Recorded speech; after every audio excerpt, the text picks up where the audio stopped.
శుక్లాం బ్రహ్మ విచారసారపరమాద్యాం జగద్వ్యాపినీం వీణాపుస్తకధారిణీమభయదాం జాడ్యాంధకారాపకాం హస్తే స్ఫాటికమాలికాం విదధతీం పద్మాసనే సంస్థితాం వందే తాం పరమేశ్వరీం భగవతీం బుద్ధిప్రదాం శారదాం. శ్రీ మహాగణాధిపతయే నమః. శ్రీ మహాసరస్వత్యై నమః. శ్రీ గురుభ్యో నమః. 2025వ సంవత్సరము మార్చి నెలలో మిథున రాశిలో జన్మించినటువంటి వారికి, అంటే మిథున రాశి జాతకులకు గోచార ఫలితాలు ఎలా ఉన్నాయో తెలుసుకుందాం. ముందుగా ఈ మార్చి నెలలో మిథున రాశి వారికి ఏ స్థానాలలో ముఖ్యమైనటువంటి గ్రహాలు సంచరిస్తున్నాయి, ఎన్ని గ్రహాలు అనుకూలంగా ఉన్నాయి, ఎన్ని ప్రతికూలంగా ఉన్నాయి అనేటువంటి విషయాన్ని మనము తెలుసుకొని వాటి మూలకంగా ఎలాంటి ఫలితాలు ఉండబోతున్నాయి అనేటువంటి విషయాన్ని మీకు విశ్లేషించి చెప్తాను. సూర్య భగవానుడు 9, 10 స్థానాలలో సంచరిస్తున్నాడు. 9వ స్థానంలో సంచరించడం ప్రతికూలంగా ఉంటుంది. 10వ స్థానంలో సంచరించడం కలిసి వస్తుంది, అనుకూలంగా ఉంటుంది. కుజుడు జన్మస్థానంలో సంచరిస్తున్నాడు, ప్రతికూలంగా ఉన్నాడు. బుధుడు 10వ స్థానంలో అనుకూలంగా ఉన్నాడు. గురువు 12వ స్థానంలో సంచరిస్తున్నాడు, ప్రతికూలంగా ఉన్నాడు. శుక్రుడు 10వ స్థానంలో సంచరిస్తున్నాడు, ప్రతికూలంగా ఉన్నాడు. శనీశ్వరుడు భాగ్యస్థానంలో సంచరిస్తున్నాడు, ప్రతికూలంగా ఉన్నాడు. రాహువు 10వ స్థానంలో ప్రతికూలంగా ఉన్నాడు. కేతువు అర్ధాష్టమ స్థానంలో ప్రతికూలంగా ఉన్నారు. ఈ విధంగా గ్రహస్థితి, వాటి మూలకంగా సంచారము, ఈ స్థానాలు ఉన్నాయి. అయితే ఓవరాల్గా మనం చూసినట్టయితే గ్రహస్థితి ఈ మాసంలో మిథున రాశి వారికి ప్రతికూలంగానే ఎక్కువగా ఉంది. కేవలము సూర్యుడు 15వ తారీఖు నుండి మాసాంతం వరకు అనుకూలంగా సంచరిస్తున్నాడు. బుధుడు అనుకూలంగా ఉన్నాడు. ఈ 2 గ్రహాలు అనుకూలంగా ఉన్నాయి. మిగతా వాటి యొక్క ప్రభావం మూలకంగా కొంత మనకు గోచార రీత్యా ప్రతికూల ఫలితాలు ఎక్కువగా కనబడుతున్నాయి. అయితే ఈ మాసంలో ఓవరాల్గా మనం ఆలోచించినట్టయితే 1-2 వారాలు సామాన్యంగా ఉంటాయి. 3-4 వారాలు సూర్యుడు, బుధుడు ఈ 2 గ్రహాల యొక్క సంచారం మూలకంగా 3-4 వారాలు మీకు బాగా కలిసి వస్తాయి ఈ మాసంలో. ఇక పనులు కూడాను చివరి లోపల, ఈ మాసాంతం లోపల సంతృప్తిగా నెరవేరుతాయి.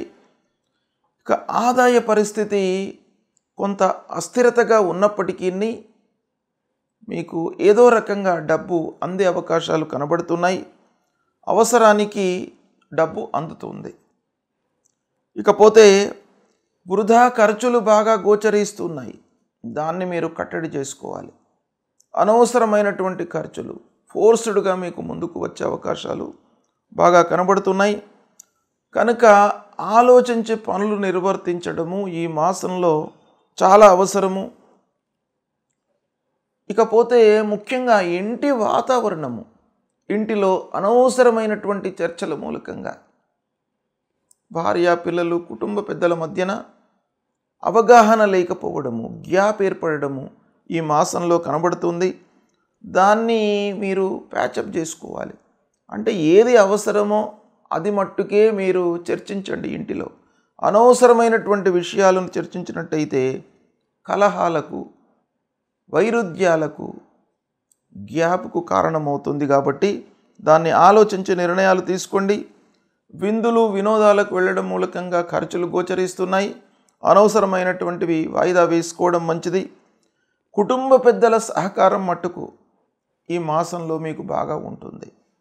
కుటుంబ పెద్దలు మీకు ప్రతినిత్యం కూడాను, ప్రతి క్షణం కూడాను మీకు ఒక సలహా రూపకంగా వాళ్ళు చెప్తున్నటువంటి విషయాలను మీరు తూచా తప్పకుండా అమలు పరిచినట్టయితే మీరు కొన్ని విషయాలలో విజయాన్ని పొందేటువంటి అవకాశం బాగా కనబడుతుంది. ఇక ముఖ్యంగా సమయానుకూలంగా నిర్ణయాలు తీసుకోవడం ఈ మాసంలో అవసరము. ప్రారంభించినటువంటి పనుల లోపల ఆటంకాలు గోచరిస్తున్నాయి. కాబట్టి మీరు రెట్టింపుతో పనులు చేయాలి. అంటే ఎఫర్ట్స్ బాగా పెట్టాలి. 200% ఎఫర్ట్స్ పెట్టి ఈ మాసంలో మీరు పనులు చేయాలి. విద్యార్థులకు కొంతవరకు బాగానే ఉంది, కలిసి వస్తుంది. మీ ఎఫర్ట్స్ మీరు పెట్టినట్టయితే తప్పకుండా మీకు విజయం చేకూరుతుంది. ఉద్యోగంలో ఉన్నటువంటి వారికి పని భారం బాగా పెరుగుతుంది. మిమ్మల్ని గుర్తించకపోవడము, తోటివారు కొంత గుర్తిస్తారు, కానీ అధికారులు మిమ్మల్ని గుర్తించకపోవడం మూలకంగా మీకు కొన్ని ఇబ్బందులు వచ్చేటువంటి అవకాశాలు గోచరిస్తున్నాయి. ఇక ప్రారంభంలో ఆరోగ్యంపై మట్టుకు మీరు చాలా జాగ్రత్తగా ఉండాలి. నిర్లక్ష్యం చేయకండి. ఆరోగ్య విషయంపై మీరు అన్ని రకాలుగా స్టెప్స్ తీసుకోవడం ఈ మాసంలో అవసరం. ఈ విధంగా ఫలితాలు ఉన్నాయి. ఓవరాల్గా ఆలోచించినట్టయితే గ్రహస్థితి ప్రతికూలంగా ఉంది కాబట్టి అన్ని రకాలుగా అన్ని కార్నర్స్ నుంచి మీరు బాగా ఆలోచించి నిర్ణయాలు తీసుకోండి. ప్రతి పనిని కూడాను కూలంకషంగా తెలుసుకొని పూర్వాపరాలను చర్చించి లేదా ఆ విషయం గురించి పూర్తి అవగాహన వచ్చిన తర్వాతనే మీరు ఆ పనిని ప్రారంభం చేయడం మంచిది. ఈ విధంగా గ్రహస్థితి ఫలితాలు ఉన్నాయి.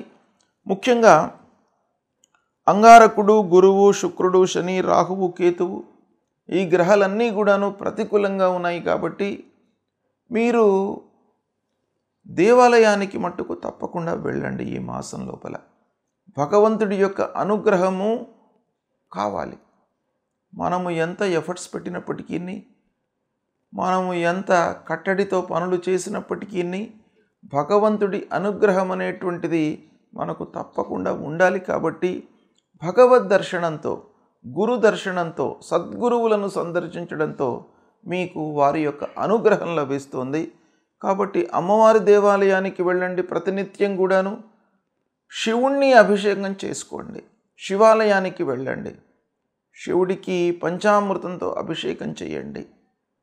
ఓం నమ శివాయ అని చెప్పేసి మీరు ఒక 5 సార్లు శంకరుడి పైన నీళ్లు పోసి నమస్కారం చేసుకున్నట్టయితే శంకరుడు అభిషేక ప్రియుడు కాబట్టి తప్పకుండా మిమ్మల్ని అనుగ్రహించి అన్ని రకాలుగా మీకు సత్ఫలితాలు, నష్టం జరగకుండా మిమ్మల్ని కాపాడుతాడు. గణపతిని సేవించండి. విఘ్నాలు రాకుండా ఉంటాయి. ఆటంకాలు పదే పదే వస్తున్నప్పుడు మనిషి లోపల అధైర్యం అనేటువంటిది వస్తుంది. ఏ పని ప్రారంభం చేసినా కూడాను ఆటంకాలే వస్తున్నాయి, ఇంకా పనులు ఎందుకు చేయడం అనేటువంటి ఒక నైరాశ్యంలోకి వెళ్ళిపోతారు. కాబట్టి ఆటంకాలు రాకుండా ఉండడానికి ప్రతినిత్యం కూడాను విఘ్నేశ్వరుణ్ణి ఆరాధించండి. తద్వారా మీకు ఆటంకాలు లేకుండా ఉంటాయి. ఈ విధంగా భగవంతుడి యొక్క అనుగ్రహంతో ఈ మిథున రాశి జాతకులు మార్చి మాసంలో మంచి ఫలితాలనే పొందుతారు. తప్పకుండా మీరు భగవద్ దర్శనం చేసుకోండి. శుభం.